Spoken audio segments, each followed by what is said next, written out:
নমস্কার বন্ধুরা, কেমন আছো সবাই? আশা করছি ভালোই আছো। আজকে আমি আমার মেয়ের পছন্দের চিকেন রান্না করব, আর সেটা খুব যেন তাড়াতাড়ি হয় সেইভাবেই করব। কারণ আমার 2 মাসের একটা ছোটো বাচ্চা আছে, কখনো ঘুম থেকে উঠে পড়বে, তাই খুব অল্প সময়েই সেটা করব।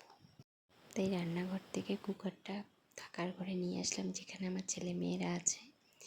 এদিকে রান্নাও হবে, মেয়েকে ছেলেকে দেখা হবে। এই যে এখানে আমার মেয়ে পড়াশোনা করছে, বই পড়ছে, আর এদিকে আমার ছেলে ঘুমোচ্ছে, ঘুমায়নি, খেলছে, তাকিয়ে আছে। তো আমি জল গরম বসিয়ে দিয়েছি মাংসটা ধোয়ার জন্য। গরম হচ্ছে জল, এখন আমি মাংসটা গরম জল দিয়ে ধুয়ে নেব। ধুয়ে নেওয়ার পর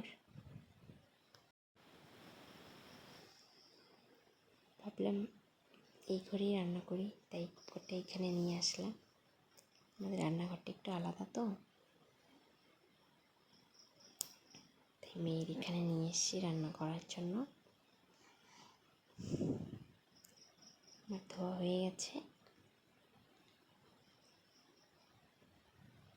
আগে থেকে ভালো করে ধুয়ে নিয়েছিলাম, এখন গরম জল দিয়ে ধুয়ে নিলাম।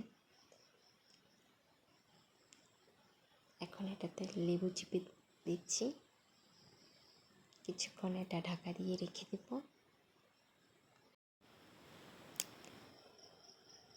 দিয়ে কড়াই কুকারটা বসিয়ে দিয়েছি, কিন্তু বারবার কারেন্ট যাচ্ছিল বলে আমাকে উনুনেই রান্না করতে হবে।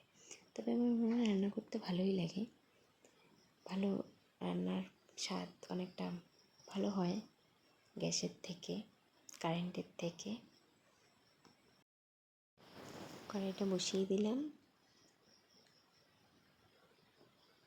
কড়াই গরম হয়ে গেছে, তেল দিয়ে দিয়েছি।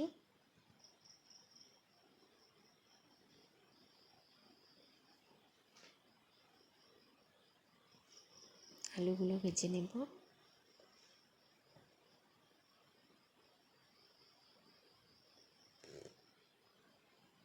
এর মাঝখানে আমি একটু ছেলেকে দেখে আসছি।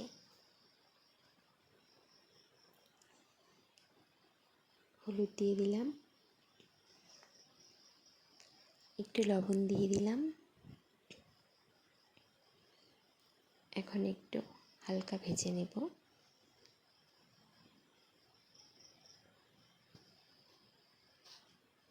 বেশি ভাজার দরকার নেই, আমি অল্প সময়ের জন্য রান্না করব, তো খুব তাড়াতাড়ি করতে হবে।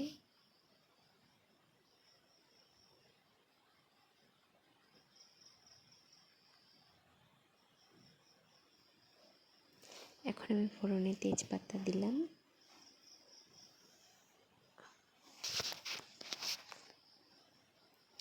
গোটা জিরে আর গোটা শুকনো লঙ্কা, এগুলো ভেজে নেব। চেরা কাঁচা লঙ্কা,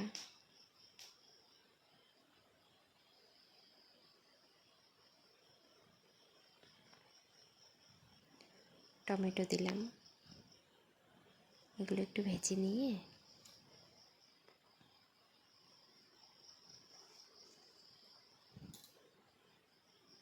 পেঁয়াজ দিয়ে দিলাম, পেঁয়াজগুলো ভেজে নেব।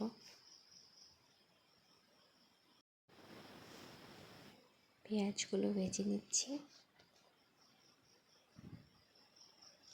এখন চিকেনগুলো দিয়ে দেব।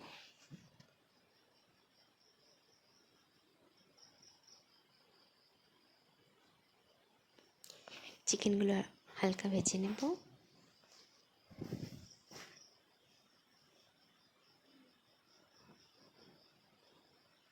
এখন লবণ দিয়ে দিলাম, একটু হলুদ দিয়ে দিব,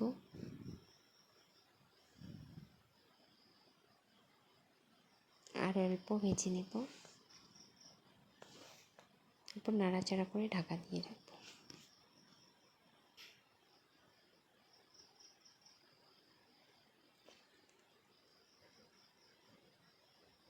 কিছুক্ষণ ঢাকা দিয়ে রাখবো। আমি ছেলেকে দেখে আসছি একটু।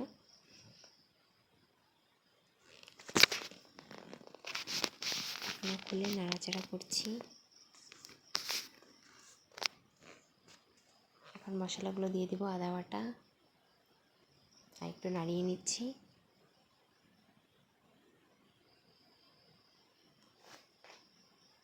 রসুন বাটা চিকেনের সঙ্গে ভালোভাবে মিশিয়ে নিচ্ছি। পেঁয়াজ বাটা,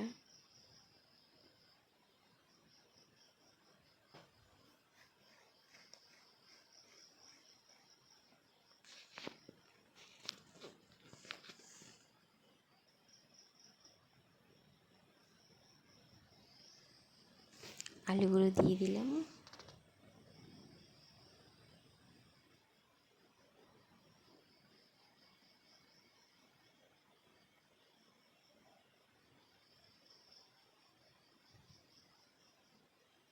এখন গুঁড়া মশলাগুলো দিয়ে দিব, জিরার গুঁড়ো,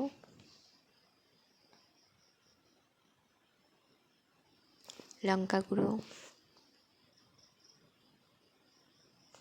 লঙ্কা গুঁড়োটা মনে হয় বেশি দিয়ে দিচ্ছি, যাই হোক দেখা যাক কীরকম হয়। একটু ভালো করে নাড়িয়ে নেব যেন মশলাটা মাংসের ভেতরে ঢোকে।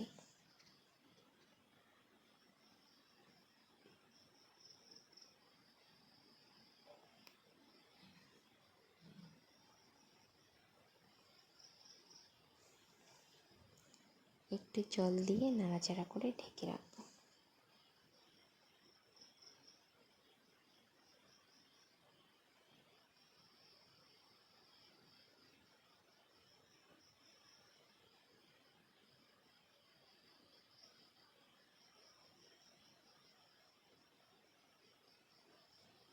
কিছুক্ষণ ঢেকে রেখেছিলাম, এখন ঢাকনা খুলে আবার নাড়াচাড়া করছি। আবার কিছুক্ষণ ঢেকে রাখবো। মাংসটা আমি রান্না করতে পারিনি শেষ পর্যন্ত, আমার ছেলে রান্না করছিল, তাই শাশুড়ি মা শেষটা করেছে।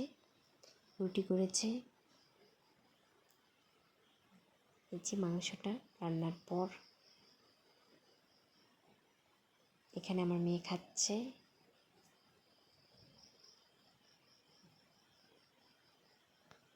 খেয়ে দেখি কীরকম হয়।